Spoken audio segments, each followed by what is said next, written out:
चल खुशी, बीज तो लगा दिए, अब पानी देने की बारी है। हाँ माँ, सही कह रही हो, इसमें हंसने वाली कौन सी बात है। कुछ नहीं माँ, बस ऐसे ही। अरे बोलना, क्या हुआ? माँ, आपको पता नहीं है क्या कि मुझे लौकी कितनी अच्छी लगती है, और आपने इस बार खेत में लौकी के ही बीज बो दिए। अरे ये सारी तो मैं ही खा जाऊंगी, तो फिर आप बेचोगी क्या? हट पगली, कुछ भी बोलती है। चल अब खेत में पानी देना है, बड़ी आई सारे खेत की लौकी खाने वाली। खुशी हंसते हंसते अपनी माँ के पीछे पीछे चल दी। खुशी और उसकी माँ सरिता दोनों को ही लौकी बहुत ही पसंद थी। वो अक्सर घर में लौकी ही बनाते। एक तस्वीर ये थी तो दूसरी तरफ। माँ जल्दी लाओ ना, खाना, भूख लगी है। हाँ बस 2 मिनट और रुक जा बेटा। जल्दी से खाना खा के दुकान पर जाना है भाई, थोड़ा जल्दी कर लो रानी। हाँ जी, बस हो गया। वैसे भाग्यवान, क्या बनाया है आज? खुशबू तो बहुत अच्छी आ रही है। बैंगन का भरता और पराठे हैं जी। क्या बात है माँ, मजा आ जाएगा। माँ वैसे एक बात बोलूं? हाँ बोलना। ये लौकी वौकी मत बनाया करो तुम, मुझे तो बहुत ही बुरी लगती है। कल बिल्कुल मजा नहीं आया खाने में। हाँ यार, पेट तो मेरा भी नहीं भरा था कल। बताओ, लौकी भी कोई खाने लायक चीज है क्या? अब मुझे तो ठीक ठीक लगती है। हाँ तो फिर क्या जरूरत है लौकी बनाने की, जब किसी को पसंद ही नहीं है तो? अगर ऐसी बात है तो फिर ठीक है, लौकी नहीं बनाऊंगी अब से। इस घर में रानी, उसका पति किशन और उनका बेटा गौतम लौकी की भर भर कर बुराइयां कर रहे थे। तो उधर खुशी के घर में, माँ बस जल्दी से आ जाओ, लौकी के कोफ्ते देखकर तो मुझसे रुका ही नहीं जाता। हाँ हाँ आ रही हूँ। अच्छा सुन, तुझे एक बात बतानी थी। हाँ माँ बोलो ना। अरे वो अपने बड़े पंडित जी हैं ना, उन्होंने एक अच्छा रिश्ता बताया है तेरे लिए। क्या माँ, मुझे अच्छे से लौकी खाने दो ना, बाद में बात करें ये शादी वादी की। अरे सुन तो ले, सुना है अच्छा घर बार है, खुद की बड़ी दुकान है, एक ही बेटा है और बाप बेटा दोनों दुकान संभालते हैं। मैंने तो बड़े पंडित जी से कह दिया कि रिश्ता इतना अच्छा है तो हाथ से जाना नहीं चाहिए।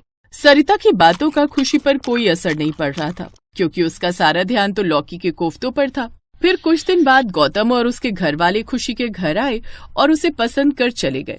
और फिर कुछ दिन बाद गौतम और खुशी की शादी हो गई। शादी के बाद पहली रसोई वाले दिन, लीजिए खाना तैयार है। क्या बात है खुशी बेटा, वैसे क्या बनाया है? हाँ हाँ बताओ ना, हम भी तो देखें कि तुम अपने मायके से कौन सा शाही खाना सीख कर आई हो। नहीं, ऐसा कुछ खास तो नहीं है, मैंने तो लौकी के कोफ्ते बनाए हैं मम्मी जी। इतना कहना था कि तभी गौतम का मुंह बन गया और उसकी ये हालत देखकर रानी और उसका पति किशन हंसने लगे। तभी, क्या हुआ मम्मी जी, इन्हें लौकी पसंद नहीं है क्या? अरे नहीं नहीं, ये तो लौकी का दीवाना है, इसे तो लौकी बहुत अच्छी लगती है। अरे वाह, ये तो बहुत ही अच्छी बात है। फिर तो मैं आपको तरीदार लौकी, सूखी लौकी, लौकी के कोफ्ते, लौकी की बर्फी और हाँ, लौकी का भरता भी बनाकर खिलाऊंगी। लाओ भाई, खाना लगा दो। खुशी ने चहकते हुए कहा, लेकिन उसकी बात सुनकर इस बार रानी और किशन भी चुप हो गए। फिर अगले दिन खाने पर, ये क्या बनाया है खुशी? ये लीजिए, ये है तरीदार लौकी की सब्जी। और इस दूसरे बर्तन में?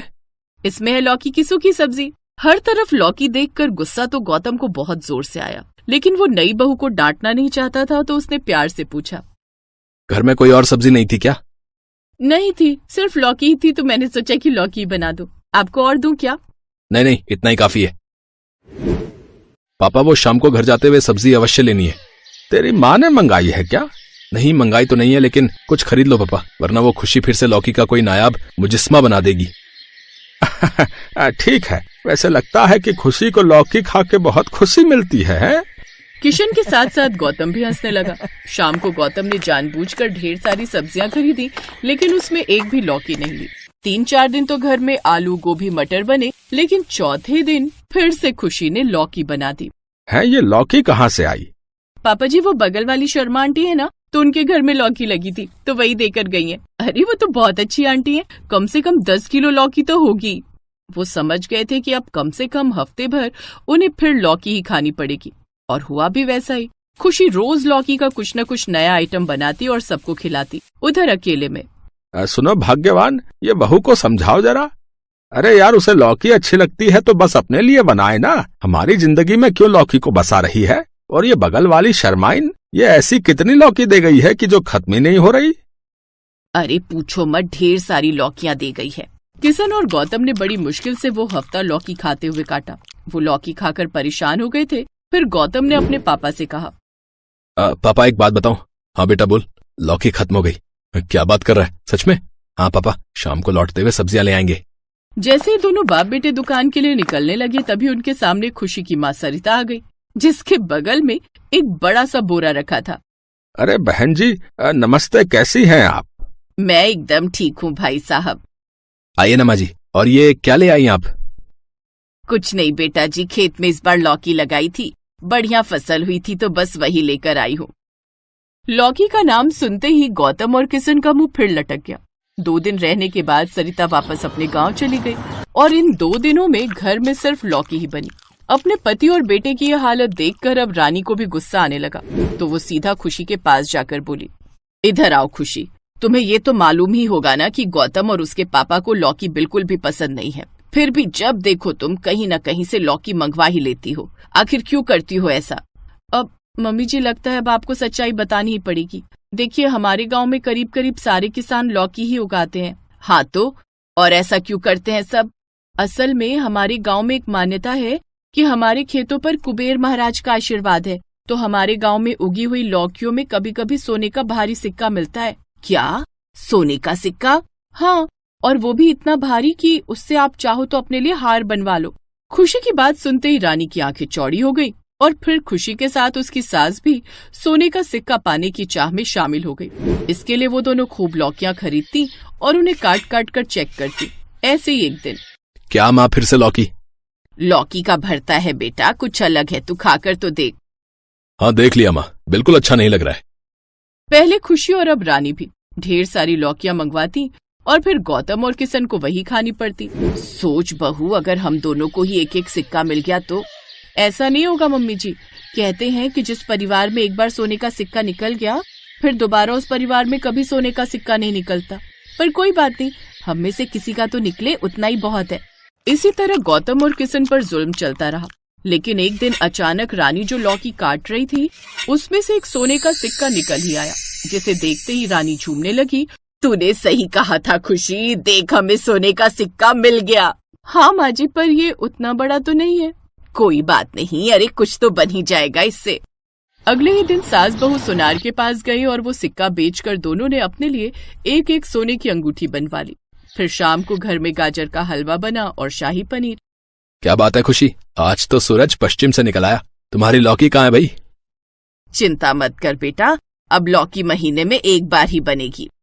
है सच? पर यह चमत्कार कैसे हुआ? पापा जी, वो मैं और मम्मी जी जिस मकसद से लौकी बनाते थे ना, अब वो पूरा हो गया है। अब कुछ नहीं, आप लोग चुपचाप खाना खाओ ना, क्या फालतू की बातों में लग गए। फिर हंसते हुए खुशी और रानी वहाँ से चली गई और उनके जाने के बाद गौतम ने धीरे से कहा, भगवान का लाख लाख शुक्र है कि हमें इस लौकी से आजादी मिली।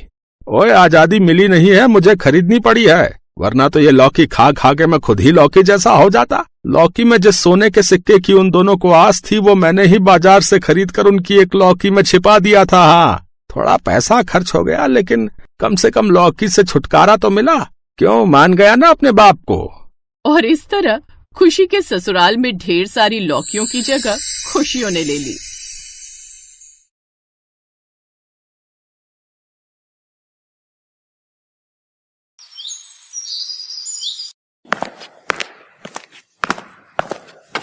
अंजना बहू, सुनो तो मेरी बात।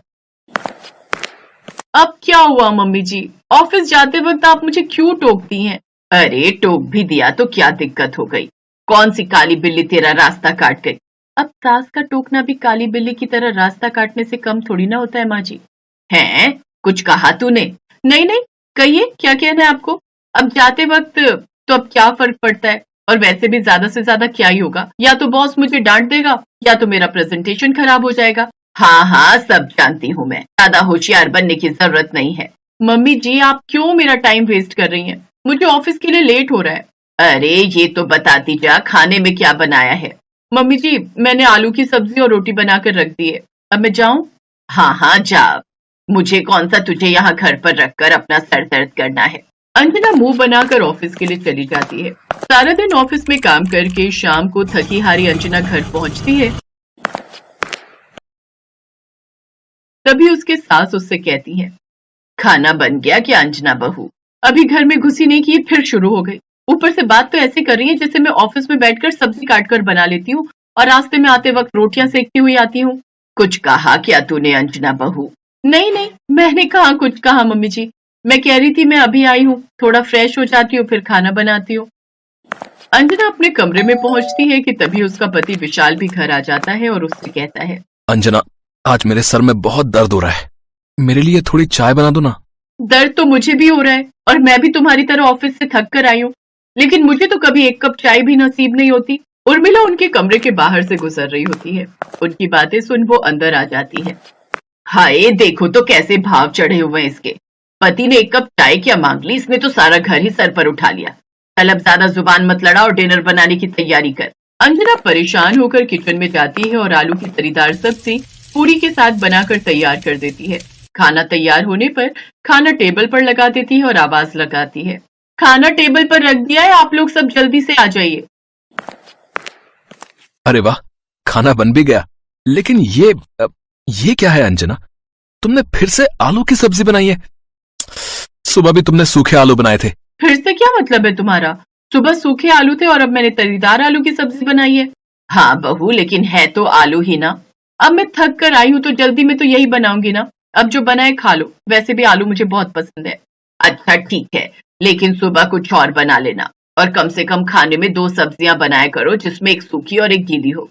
लेकिन अंजना उन सबकी बात को अनसुना करते हुए फिर से अगली सुबह आलू के पराठे बना देती है। अरे बहू, तूने फिर से ये आलू के पराठे बना दिए। अरे तुझे कितनी बार मना किया है कि रोज रोज ये आलू की सब्जी मत बनाया कर। लेकिन माँ जी, ये कौन सी सब्जी है? ये तो आलू के पराठे, और वैसे भी आज मेरे ऑफिस में हम सब फ्रेंड्स ने डिसाइड किया है कि हम सब खाने में आलू के पराठे लेकर आएंगे, इसीलिए मैंने ये बना लिए।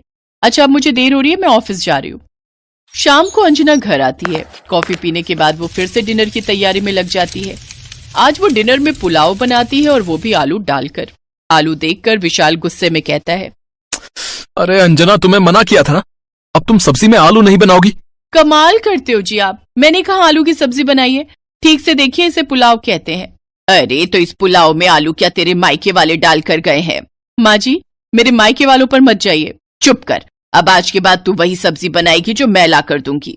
अगले दिन उर्मिला बाजार से बैंगन लेकर आती है तो अंजना उसमें भी आलू डालकर आलू बैंगन बना देती है।